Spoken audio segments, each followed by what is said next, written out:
లోకి లోకి లోకి నువ్వు కూడా ఇలా ఆడియన్స్ని ట్రైలర్లో ఒకటి చూపించి సినిమాలో ఇంకోటి ఏదో చూపించి మేము వెయిట్ చేస్తా అసలు ఎప్పుడు పడుతుందా అన్న సీన్ని లాస్ట్ వరకు దాచిపెట్టి ఇలా హెవీలీ స్టోరీ బేస్డ్ సినిమా మన తలైవర్ని పెట్టుకొని తీస్తావని ఎలా ఎక్స్పెక్ట్ చేస్తాము చెప్పులోకి. యాక్చువల్గా నాకు తెలిసి లోకేష్ కనకరాజ్ తీసిన అన్ని సినిమాల్లోకి చాలా heavily based story oriented cinema మన ఈ కూలీనే అనుకుంటా. ఎందుకంటే మన తలైవర్ ఉన్నాడు కదా, తలైవర్ ఎలిమెంట్స్ ఉంటాయి కదా, ఫస్ట్ నుంచి లాస్ట్ వరకు సూపర్ విజిల్ మూమెంట్స్ ఉంటాయి కదా, ఎక్కడికక్కడ మనకి హై ఇస్తూ ఉంటాడు కదా అన్న కైండ్ ఆఫ్ మూమెంట్స్ ఈ సినిమాలో తక్కువే ఉంటాయి. స్టోరీ మాత్రం ఫస్ట్ నుంచి లాస్ట్ వరకు జామ్ ప్యాకెడ్ గా చాలా ఉంటది. నేను కొన్ని పాయింట్స్ క్రిస్టల్ క్లియర్ గా చెప్పేస్తాను బాబు. దీంట్లో ఆ కుర్చీ కాన్సెప్ట్ టైం ట్రావెల్ కాన్సెప్ట్ కాదు. అలాంటి ఎక్స్పెక్టేషన్లు ఏమైనా ఉంటే పక్కన పడేయండి వాటిని. దానికి ఒక completely different reasoning, different concept, ఆ స్టోరీకి మెయిన్ పాయింట్ అదే పెట్టుకున్నాడు మనవాడు. అండ్ ఇది ఎల్సీయూ కానే కాదు. ఈ సినిమాని అసలు ఎల్సీయూలో ఇరికించే ప్రసక్తి స్కోప్ అసలు లేనే లేదు. సో ఇంక మన స్టోరీ విషయానికి వస్తే ఫస్ట్ హాఫ్లో ఒక ఇంట్రెస్టింగ్ కాన్సెప్ట్తో ఈ సినిమాని స్టార్ట్ చేస్తాడు. శోభిన్ మన ఈ సినిమాలో ఒక పాత్వే లాగా ఫస్ట్ అసలు మనోడే మెయిన్ క్యారెక్టర్ లాగా ఈ స్టోరీ స్టార్ట్ అవుతుంది అనమాట. ఫస్ట్ హాఫ్ లో మన రజనీకాంత్ ఇంట్రడక్షన్ సీన్స్ కానీ, ఫస్ట్ హాఫ్ లో మన సైమన్ ఇంట్రడక్షన్ షాట్స్ కానీ, శోభిన్ ఇంట్రడక్షన్ షాట్స్ కానీ ఇవన్నీ కొంచెం ఇంట్రెస్టింగ్ గానే ఉన్నాయి, ఇంట్రెస్టింగ్ గానే తీశాడు. ఫస్ట్ హాఫ్ లో వచ్చే స్టోరీ కూడా ఏం జరుగుతుంది, అసలు ఏమవుతుంది, ఎలా జరుగుతుంది, ఎందుకు జరుగుతుంది అన్న కైండ్ ఆఫ్ రీజనింగ్, అన్న కైండ్ ఆఫ్ క్వశ్చన్ మార్కులు ఎక్కడికక్కడ పెట్టుకుంటూ మనల్ని కొంచెం కన్ఫ్యూజ్ చేస్తూ అసలు ఏంట్రా బాబు, ఏం చూస్తున్నావురా బాబు, అసలు ఏం చేయబోతున్నాడు, ఏం చేయదలుచుకున్నాడు లోకేష్ అన్న కైండ్ ఆఫ్ ఇంట్రెస్ట్ అయితే జనరేట్ చేశాడు. అండ్ ఫస్ట్ హాఫ్ లో మనం కొంచెం మన రజనీ కైండ్ ఆఫ్ హైస్ ని వెయిట్ చేస్తూ ఉంటే ఒక 2-3 హైస్ మాత్రం ఇస్తాడు. ఫస్ట్ హాఫ్ మొత్తానికి యాక్చువల్ గా ఒక very interesting high is the pre interval sequence అని చెప్పాలి. అక్కడ మాత్రం ఒక మంచి హై ఇచ్చి సెకండ్ హాఫ్ లో ఏదో చూపిస్తాడు, అసలు ఎక్కడికో తీసుకెళ్తాడు స్టోరీని అన్న కైండ్ ఆఫ్ ఒక చిన్న గిల్లుతాడు అనమాట. కాకపోతే నన్ను అడిగితే ఈ సినిమాలో ఫస్ట్ హాఫ్ యాక్చువల్ గా చాలా రేసీగా, కొంచెం ఇంట్రెస్టింగ్ గా, అసలు ఏదో జరగబోతుంది అన్న ఇంట్రెస్ట్ ని జనరేట్ చేస్తూ, కొంచెం మన హైలు విజిల్ మూమెంట్స్ కొంచెం తక్కువే ఉన్నప్పటికీ మనకి ఇంట్రెస్ట్ అయితే జనరేట్ చేస్తుంది.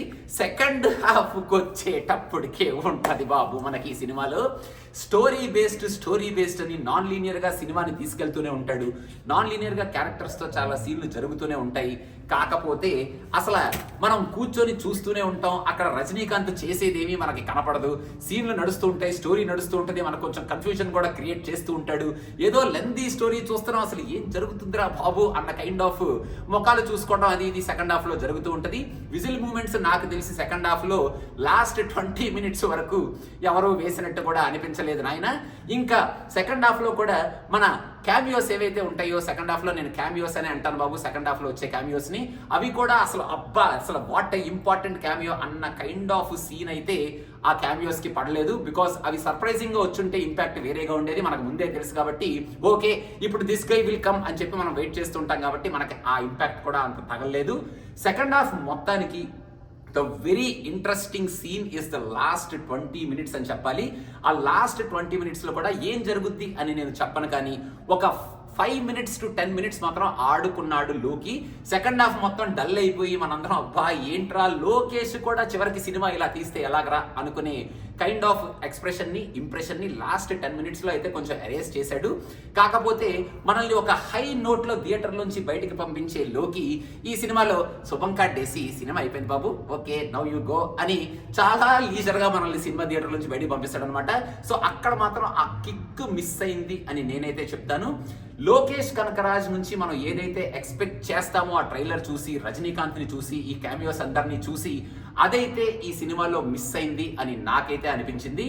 ఇంకా పర్ఫార్మెన్సెస్ విషయానికి వస్తే Rajinikanth as usual did a great job. కానీ నాకెందుకో రజనీకాంత్ జైలర్ లోనే ఆయన స్టైల్స్ ని కానీ, ఆయన మ్యానరిజమ్స్ ని కానీ, రజనీకాంత్ ని చూపించడంలో కానీ జైలర్ లోనే సూపర్ గా చూపించారు అని అనిపించింది. అండ్ డీఏజింగ్ లుక్ అయితే పిచ్చి లేపాడు లోకేష్. అది ఎక్కడొస్తుంది, ఎప్పుడు వస్తుంది అనేది మీరు థియేటర్లో చూసి తెలుసుకోండి. కానీ డీఏజింగ్ లుక్ లో అయితే అర్రిపించాడు లోకేష్ అని ఖచ్చితంగా చెప్పొచ్చు.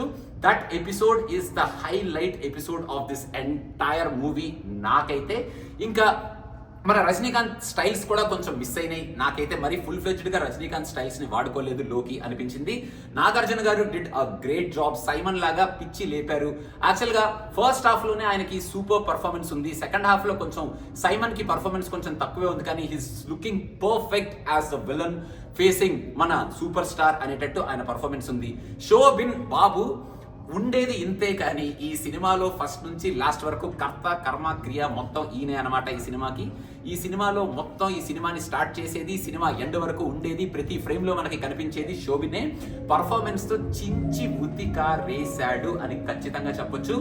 అసలు శోభిన్ ఈ సినిమాలో అందరినీ ఓవర్ షాడో చేసే పర్ఫార్మెన్స్ ఇచ్చాడు అని చెప్పడంలో కూడా ఎటువంటి అతిశయోక్తి లేదనమాట. అంత సూపర్ పర్ఫార్మెన్స్ శోభిన్ ఇచ్చాడు. అండ్ ఉపేంద్ర యాక్చువల్ గా ఈ సినిమాలో ఎందుకున్నాడు, అమీర్ ఖాన్ యాక్చువల్ గా ఈ సినిమాలో ఎందుకున్నాడు అనేది నాకు ఇప్పటివరకు అర్థం కావట్లేదు అనమాట. ఎందుకంటే వాళ్ళ క్యారెక్టర్స్ కి ఏదో రీజనింగ్ ఇద్దాం అన్నట్టు ఏదో రీజనింగ్ పెట్టాడు, కానీ అది నాకైతే అంతగా ఏమీ అనిపించలేదు. అండ్ వాళ్ళ క్యారెక్టర్ ఎంట్రీస్ కూడా మనకు అంత హై ఇవ్వలేదు, because we already know who is coming in that scene.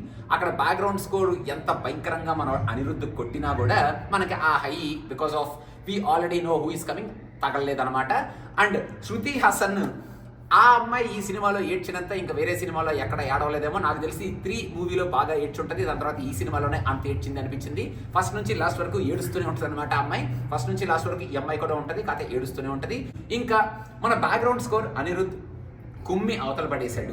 కాకపోతే ఆ బ్యాక్గ్రౌండ్ స్కోర్ కి తగిన కైండ్ ఆఫ్ హై మన లోకేష్ ఈ సినిమాలో ఇవ్వలేదు అనేది నా ఫీలింగ్. ఇంకా కొంతమంది క్యారెక్టర్స్ కూడా మనకి మెయిన్ గా ఎందుకున్నారా అని అనిపించింది, కాబట్టి అక్కడ వాళ్ళకి వచ్చిన బ్యాక్గ్రౌండ్ స్కోర్ కూడా అంత హై ఇవ్వలేదు. మనం లోకేష్ రజనీకాంత్ గారి కాంబినేషన్ లో ఏదైతే ఎక్స్పెక్ట్ చేస్తామో, మన ట్రైలర్స్ చూసి టీజర్స్ చూసి ఆ హైప్ చూసి, ఈ సినిమాలో అంత హైప్ కి సంబంధించిన వర్త్ ఆఫ్ సీన్స్ లేవు అని నా ఫీలింగ్. చూడాలి అనుకుంటే కంప్లీట్ గా మీ ఎక్స్పెక్టేషన్స్ ని ఒక లోకేష్ కనకరాజ్ సినిమా చూస్తున్నాం అన్న కైండ్ ఆఫ్ ఫీలింగ్స్ ని కంప్లీట్ గా పక్కన పెట్టేసి, ఓకే లోకేష్ ఇప్పుడు ఏం చేశాడో అన్న ఫీలింగ్ తో వెళ్తే మీరు అట్లీస్ట్ ఓకే రజనీకాంత్ ని లోకేష్ ఇలా వాడాడు అనమాట. సో మొత్తానికి లోకేష్ ఇలా కూడా సినిమా తీస్తాడనమాట. ఎంత హెవీలీ బేస్డ్ స్టోరీని పెట్టి మనకి హైలు ఏమీ ఇవ్వకుండా ఇలా కూడా కొంచెం సాగబీకి సినిమాలు తీయగలుగుతాడు అనమాట అని అనుకొని నాలాగా డిసప్పాయింట్ అయ్యి మీరు థియేటర్లోంచి బయటకు వచ్చే ఛాన్సెస్ ఉన్నాయి అన్నమాట. దీని మాత్రం ఎల్సీయూలో కలపకుండా చాలా మంచి పని చేసావు బాబు. కూలీ 2 అనేదో లీక్లు వినిపిస్తున్నాయి. Coolie 2 no we don't want any Coolie 2. This కూలీ ఈజ్ ఆల్రెడీ ఖాళీ. సో అక్కడ వదిలే బాబు సినిమాని. సినిమా పిచ్చాకి సబ్స్క్రైబ్ అవడం మాత్రం మర్చిపోకండి బాబు. Please do subscribe to cinema పిచ్చా. ఇంకా ఈ 2 సినిమాల్లో ఏ సినిమా బాగుందని కింద కామెంట్స్ లో మెన్షన్ చేయండి. ఇంకేం చేస్తాం.